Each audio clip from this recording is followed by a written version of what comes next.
I had three victims ready to come forward against the Carters, and now they might actually feel confident enough to do it. You want to know why? Because what you're about to hear isn't speculation. It's not gossip. It's a pattern that's been hidden in plain sight for 20 years, and I've got the receipts. See, everyone thinks they know what happened between Rihanna and Jay-Z. Discovered talent, mentor relationship, built an empire together. That's the story. But let me tell you something about stories in this industry. The cleaner they sound, the dirtier the truth usually is. I've been saying this for years, but people love their illusions. They want to believe in the fairy tale. 16-year-old girl from Barbados gets discovered, signs with the great Jay-Z, becomes a superstar. Beautiful, right? Except that's not what happened. What actually happened was systematic, calculated, and if you look at the details Rihanna herself admitted on camera, you'll see exactly what I'm talking about. She told us everything, but we weren't listening because we didn't want to hear it. Let me walk you through this step by step because the devil is always in the details. Rihanna was 16 years old when she flew from Barbados to New York. 16, no parents with her, no chaperone, just a child halfway around the world sitting in a Manhattan skyscraper at 3 in the morning. Now, I want you to really picture that for a second. You're 16, you're in a foreign country, you're in a corporate building on the 29th floor, and there's a powerful man who's about to control every aspect of your career, and you can't leave until you sign. That's not a business meeting. That's something else entirely. Rihanna talked about this audition like it was romantic, like it was destiny. She said the atmosphere was warm and welcoming, that she was shaking in the lobby, but felt better once she got in the room. But then listen to what she actually describes. Jay-Z tells her there are two ways to leave, through the door after signing the deal or through the window, and they're on the 29th floor. Now, some people heard that and laughed, thought it was a joke, thought it was just Jay being clever, but I'm asking you to think about what that sounds like to a 16-year-old girl who's alone, who's been waiting 12 hours in a lobby, who's already terrified.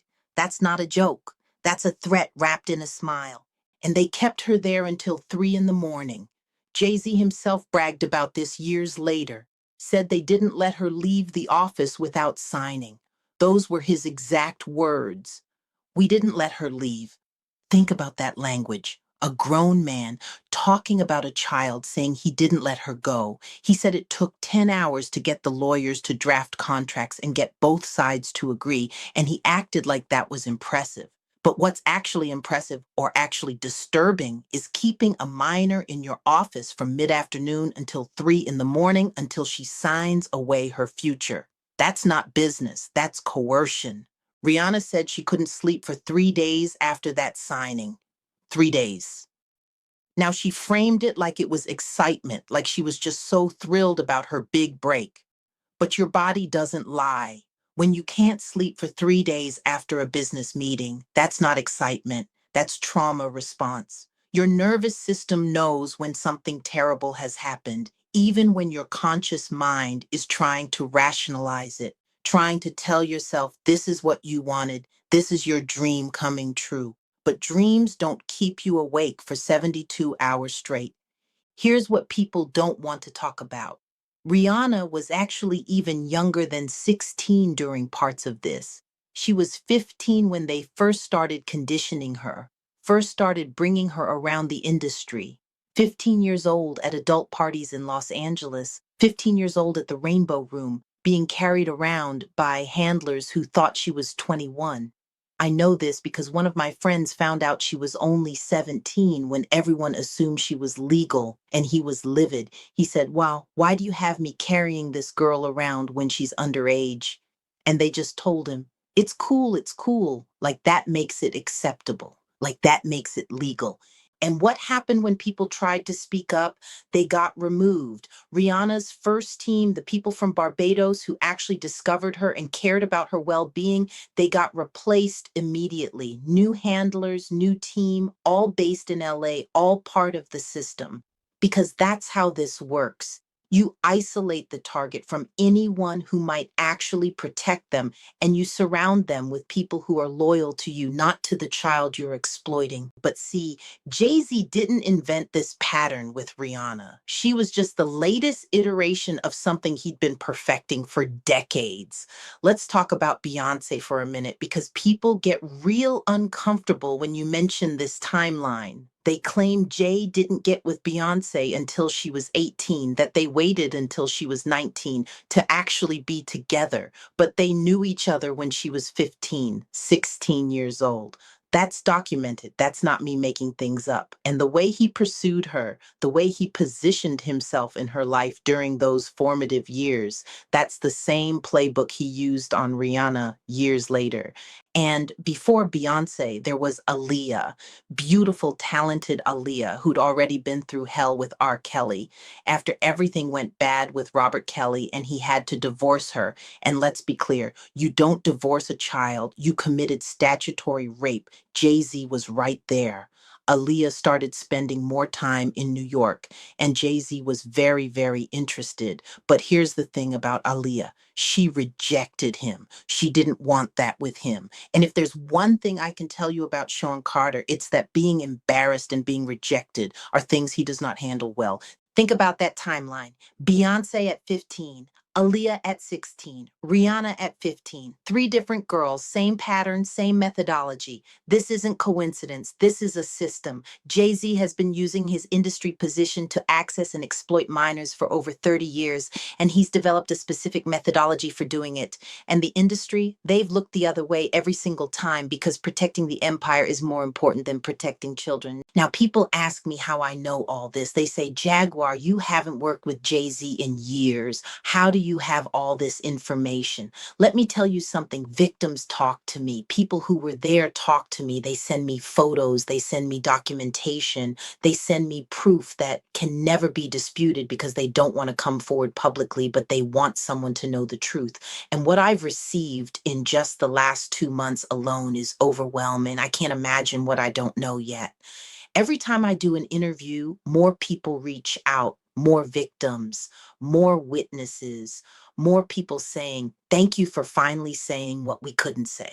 And here's what makes Beyonce's role in all this even more damaging. She knows. She's always known exactly who her husband is. She's been the closest witness to this systematic behavior for decades.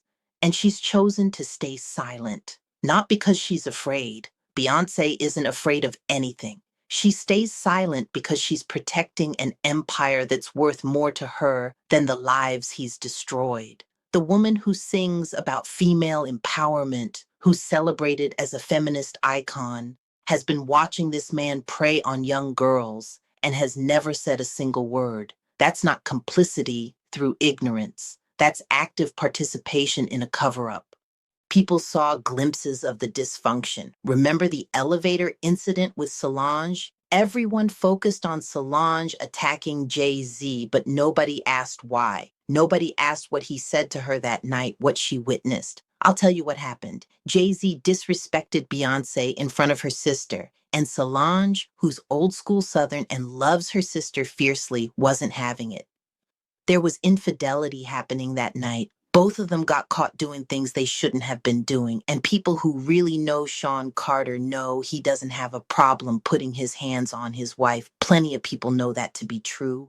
But watch how he handled that elevator situation. He didn't defend himself. He prostrated himself. He let Solange go at him and just stood there looking meek and mild because he knew exactly where the cameras were. He knew that footage would leak and he knew how he needed to look in it. But I've got footage of at least 5 different times where women approached him aggressively or came into his space uninvited, and he had no problem putting his hands on them. No problem at all. So why was the elevator different? Because it was calculated, because that whole thing was a setup to handle Solange, to humiliate her publicly and remove her from Beyonce's inner circle. After that incident, Solange, who had been Beyonce's constant companion and primary emotional support, suddenly disappeared from the public narrative. That wasn't an accident. That was Jay-Z eliminating Beyonce's support system. And Rihanna was watching all of this. She was learning the system, learning how control works, learning how to survive in this machine. But here's where it gets really dark, where Rihanna goes from victim to accomplice. Chris Brown. Everyone thinks they know what happened between Rihanna and Chris Brown. Chris Brown, the monster. Rihanna, the innocent victim. That's the narrative we've been sold for 15 years. But what if I told you that the person who was really being victimized in that situation was being silenced while the real predator used Rihanna as a weapon to destroy anyone who threatened to expose the truth? Watch Rihanna's interview with Diane Sawyer in 2009. Watch it closely. Notice how perfect her victim language is. I am strong. This happened to me. I didn't cause this. Every talking point is flawless, practiced, designed for maximum sympathy. But listen to what she's actually saying. She's not just positioning Chris as her abuser. She's making him a threat to all women everywhere. Who's to say their boyfriend won't? Who's to say they won't kill these girls? That's not trauma speaking. That's strategic character assassination. And the timing? That interview aired at the exact moment Chris was trying to rebuild his reputation. One calculated TV appearance, and his comeback was destroyed before it could even begin. That's not coincidence. That's precision. That's the kind of precision you only get when someone's coaching you, when someone's teaching you exactly how to position yourself as the perfect victim while destroying the person who discovered the truth about your real abuser. Because here's what nobody wants to talk about. Chris Brown saw what was happening between Jay-Z and Rihanna. He saw the control, the manipulation, the way Jay-Z was using her. And when he tried to confront it, when he tried to protect her or expose it, that's when everything exploded. The Chris Brown that attacked Rihanna in that car, that was a young man who discovered something he wasn't supposed to know and didn't know how to handle it. And the systematic destruction of his career that followed, that was Jay-Z's elimination machine in action. This elimination machine has been operating for decades. DeHaven knew too much about the early drug operations, eliminated. Dame Dash witnessed Jay-Z's deviant behavior, systematically destroyed. Aaliyah rejected his advances, died in a plane crash under suspicious circumstances. Kathy White was pregnant with his child. Mysterious brain aneurysm right after giving birth. Each elimination follows the same pattern. Isolate the threat, destroy their credibility, remove them entirely while maintaining plausible deniability. Let me tell you about Kathy White for a second, because this one connects everything. Kathy White was Jay-Z's longtime mistress. Everyone in the industry knew about her. In 2011, she was known to be pregnant. Beyonce announced her pregnancy with Blue Ivy at the MTV VMAs in August 2011. Kathy White gave birth, and shortly after, she died mysteriously in her apartment from a brain aneurysm, just like another woman connected to this circle who wrote a tell-all book and died of an aneurysm as soon as it hit the bestseller list. Beyonce's album Cowboy Carter has a song called Daughter, and if you listen to those lyrics, really listen, it reads like a murder confession. Your body laid out on these filthy floors, your bloodstains on my custom couture. That's not metaphor, that's documentation. So now we've got both women, Beyonce and Rihanna, not just protecting a predator, but actively participating in eliminating threats. Rihanna learned the system so perfectly that she became Jay-Z's most effective weapon.